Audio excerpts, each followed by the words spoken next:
Hello there, everyone. Welcome to episode number 689 of this here electronic engineering podcast called Amelia's Weekly Fish Fry. Brought to you by eejournal.com and written, produced, and hosted by yours truly, Amelia Dalton. This week, we're talking about photonics.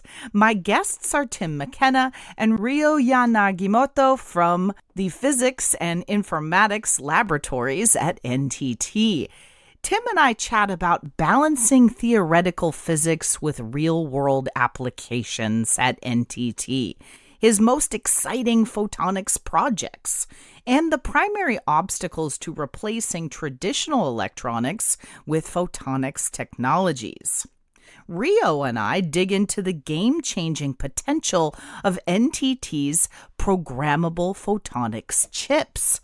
We discuss how their unique reconfigurability is shaking up traditional hardware manufacturing, facilitating a move from power-hungry electrical processing toward light-driven computation, even allowing chips to self-correct for environmental shifts. So, without further ado, please welcome Tim to Fish Fry. Hi, Tim. Thank you so much for joining me. Great. I'm happy to be here.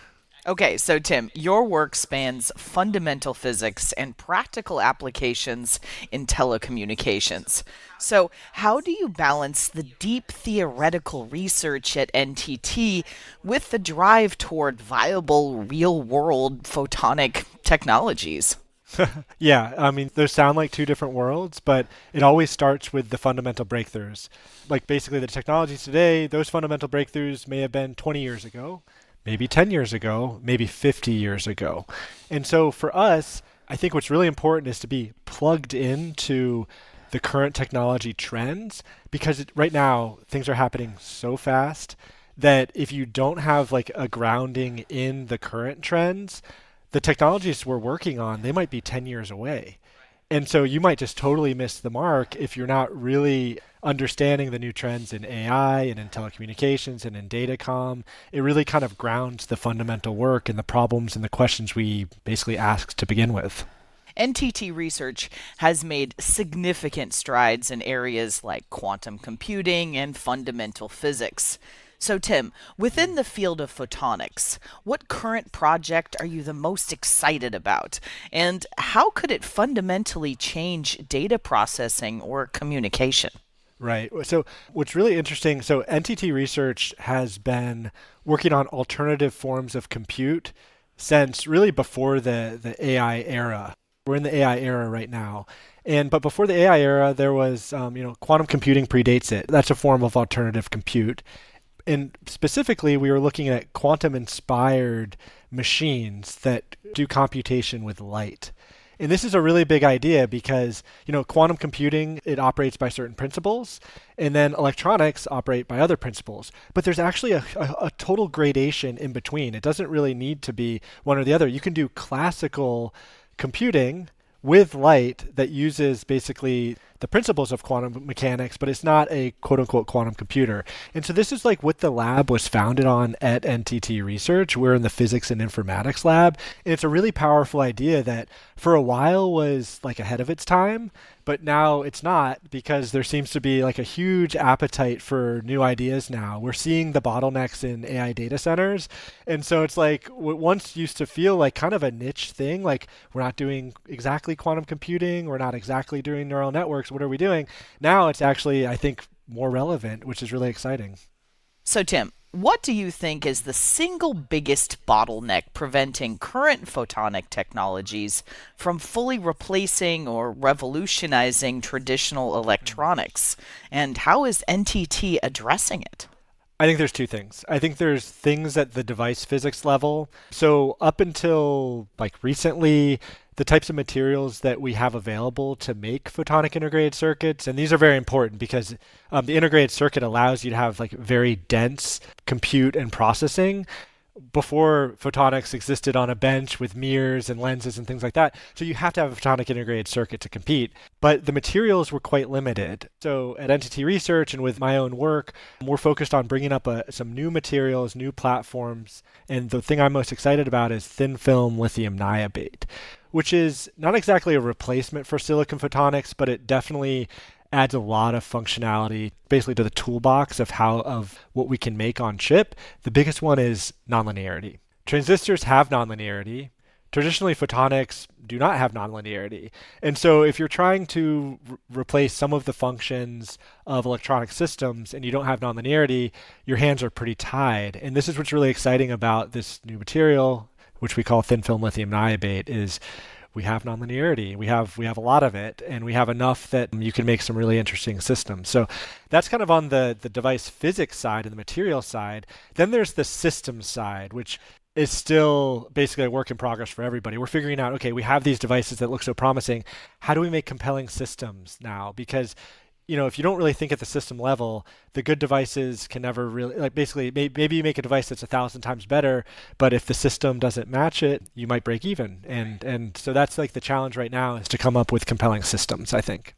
So, what advice would you give young researchers or engineers interested in bridging the gap between academic photonics research and industrial applications based on your own career path at an organization like NTT? Yeah, I mean, I think it's a balance everybody strikes. I think for my path, I think graduate school was a really good time to go really deep into the fundamentals where you are not as tied to applications, like you're loosely tied to applications and directions, but everything's so far out that you have a lot of freedom to learn and to chart new directions. And then it's really after that that's like you can kind of like poke your head back up and really think about what the world needs and how to apply everything you know, because you now have established like frameworks for thinking about problems. So for me, it was really the PhD degree and graduate school that gave me I don't know, the excuse to go really deep into the fundamentals. So I would say like that's one path, but it's not the only one. I think that's just the one I took. All right, Tim, it is time for your off the cuff question. So, if you could have one meal right now, it doesn't matter if it's on the other side of the world, you need a passport to get there, what would you have? Okay, let's think. It would be sushi in Tokyo. Yep. I do work for a Japanese company, so maybe it's pretty fitting. But actually, I don't want to say this, but the best burger I've ever had was from the Shinjuku district in Tokyo. So you might not expect that to be true. Maybe I was just hungry from the 13-hour flight, but I do think that's the best burger I've ever had. Yeah. Yeah. I love it. Well, Tim, I think that's all I have time for today. Thank you so much for joining me. Yep. Thank you. This was fun. Next up, please welcome Ryo to Fish Fry. Hi, Ryo. Thank you so much for joining me. Yeah, thanks for the invitation. Absolutely. Okay, so in the past, photonic chips were hard coded. So once they were etched in a clean room, their function was set in stone. So, how does being able to reprogram a chip with a simple pattern of light change the way we think about hardware manufacturing? Yeah, that is an excellent question, and it's related to one of the kind of core motivations of our work that by having an ability to change and recode the function of a device in real time, it is going to just kind of open up a very different way of doing a manufacturing of photonics chips. Let me explain. This is a paradigm that we usually refer to as in situ inverse design, right? In situ means the device is already deployed, right? Like in the place where it's being used. An inverse design is a paradigm that has been getting popular these days that, let's say you have a very complex function you want to realize, but you don't know how to design it. It's very complicated. But you use kind of a optimization numerical techniques to come up with a design that we humans wouldn't be able to come up with, but computers just come up with that. So by looking at the design of the chip, we never understand how it works, but it works kind of paradigm. By having a real-time programmability, especially really complex real-time programmability of the device, we can employ this new paradigm called in situ inverse design. Roughly the way how it works is, let's say like we have a customer that wants to use like some place in their system, there's a function that they want a photonics chip to fulfill. we can deploy a device without designing this device or with minimum amount of design. Like this device is almost like a blank slate, like a blank piece of paper, and it goes into this place. Neither us nor the user knows how to design this function because it's very complicated. It may also change in real time. But what they can do is to at least have one capability, which is to tell the chip how well it's doing the job. It doesn't have to tell like how to do the job, but we just need to know how well they are doing the job. Now what happens is this chip just tries out all the different patterns and the configurations. And then based on this real-time feedback from the user, the chip converges to the desired function over time. So it basically figures itself out. This is only possible by having the real-time feedback and also real-time reconfigurability of the device. Otherwise, this doesn't work, right? So by doing this approach, we can kind of make a very big change to the manufacturing paradigm that instead of designing everything from scratch, we always deploy the same device, but then manufacturing completes in the user's system. And also it's very robust against manufacturing errors because it always self-corrects. When they want to have a new function, they can just run this thing again and it changes to another function. Or also like the environment may drift, that can also be absorbed. So, Ryo, we're seeing a massive surge in energy demand for AI data centers. So, specifically, how does this programmable nonlinear chip help us move away from this electricity-heavy processing toward a future where we can calculate with light? Right. So with a bit of a context and a bit of a correction to the question that we have like a demonstrated two kinds of results in our recent works. One of them is programmable nonlinear chip. The other one is programmable linear chip. Both of them are flexible. They have share a lot of features and technology kind of a background. I just wanted to point out that the programmable nonlinear chip is more for quantum or light source applications, and the one that is more relevant for the machine learning and the data center applications is a programmable linear chip. So my answer is going to be based on this, like for this latter result. We are seeing that the energy consumption explosions happening in those AI architectures and data centers. But when you look inside those AIs, right, like they may seem really complicated, but the bottleneck in terms of the energy consumption really boils down to a really simple operation called matrix vector multiplication. But although it's simple, it's a huge matrix, and also it's just done for so many times that a lot of energy is just consumed to a really simple operation. Now, when it comes to optics, right, like we know optics is actually very good at particularly implementing a particular function of mathematical operations. One of the good examples being a lens, right? Like when you take out a lens, like this is a very powerful computer. It's doing information processing, mapping a blurred image to a sharp image. As we know, this lens doesn't have a battery and it's very fast. So light is basically very good at doing a very particular operations. And matrix vector multiplication happens to be one of those operations, luckily, that light is very good at performing. But we cannot just use a normal lens because it's just one fixed operation, right? What this programmable linear device allows us to do is to basically design some reconfigurable and very complicated lens. And then the light comes in, the signal comes in, and as it propagates, the information is processed without consuming any energy, except for the initial energy you need to instantiate those signals. So this is one perspective that I think is very powerful, that we are not going to replace the entire AI architecture with light, but maybe the energy bottleneck, the most expensive part, may be replaced by light. If you plug in the numbers, we need another like 2 or 3 orders of magnitudes of improvement in the performance of the device in terms of the size and the input. But I think it's kind of temptingly close because think of how much money and time and energy like the GPUs have used. Trillions of dollars of investment, billions of people working, half century of work. While we are like team of less than 10 people, just like 2 years of work. Like I think like with this, it's getting like a surprisingly close, given this gap in the amount of resources. So we need to see how the technology goes, but I'm optimistic that something like somewhere in this entire architecture, there's a place where light can shine. I love that. Okay, so Ryo, NTT has been vocal about the innovative optical and wireless network, or ION. Where does this specific chip fit into this grander puzzle? Is this the brain of the future network, or is this like the nervous system that makes it run faster and greener? Yes, IWON is a very cool paradigm, and I think as part of the NTT, we share the same vision to this IWON, the core vision or motivation that light should have a significant potential in doing something really useful, powerful for the future of computation and information processing.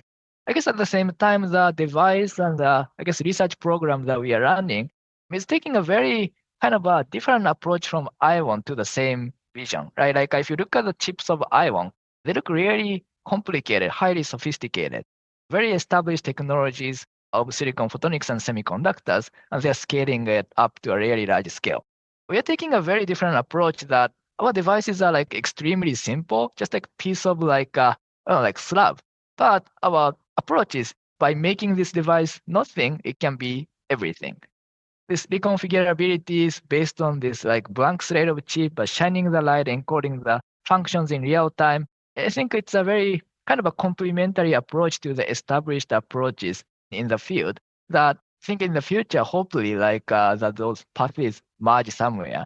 Because this is a difficult task. We need to have all those very unique different approaches all, working in parallel. And then hopefully we learn from each other and kind of merging the path. I don't immediately see how kind of we can help them solving the immediate problems, but we share the same vision. And further in the future, I hope it is going to be a solution to some big problems they may have on the way. I love it. All right, Ryo, it's time for your off-the-cuff question. So if you could have one meal right now, it doesn't matter if it's on the other side of the world, you need a passport to get there, what would you have? Thankfully, that food happens to be nearby me, which is like recently I been eating those BBQ food, right? From nearby places. It's been great, but then recently my American friend he was like, no, you're not getting the real BBQ. He took me to this one Texas BBQ place in the Bay Area. That was like a whole new level. And yeah, I was kind of surprised that I've been overlooking that thing. Right? I knew America for the BBQs, but somehow I didn't know the real thing after living in here for 8 years. And that was that has now become my long-term favorite in this place. So yeah, it's a brisket. Whoa, brisket. Yes, I was going to ask you what specific food. Oh, brisket's the best. Good choice. It just made me realize that I've been doing BBQ whole time in a wrong way. I love it. Well, Ryo, I think that's all I have time for today. Thank you so much for joining me. Awesome. That was nice talking with you. Well, folks, that's all I've got for this week's Fish Fry. If you'd like even more information about the topics covered in today's show, check out this week's Fish Frying page on eejournal.com or this week's episode on YouTube. Hey, have you checked out EE Journal on social media yet? Well, you should. You can find us at facebook.com/EE Journal. If LinkedIn is your thing, I dig it. You can follow us or me on LinkedIn, and we are also on Blue Sky Social and Mastodon as well. And we have that YouTube channel I just mentioned, youtube.com/EE Journal. Folks, it is chock full of all kinds of techie videos, including our very popular Chalk Talk webcast series hosted by me. And of course, you can subscribe to our EE Journal YouTube channel as well. Thank you, everyone, for tuning in. If you know of any cool new technology or heck, you just want to chat, shoot me a line at Amelia, that's AMELIA, at eejournal.com, or post a comment on our forums on EE Journal. For the week of July 10th, 2026, I'm Amelia Dalton, and you've been fried.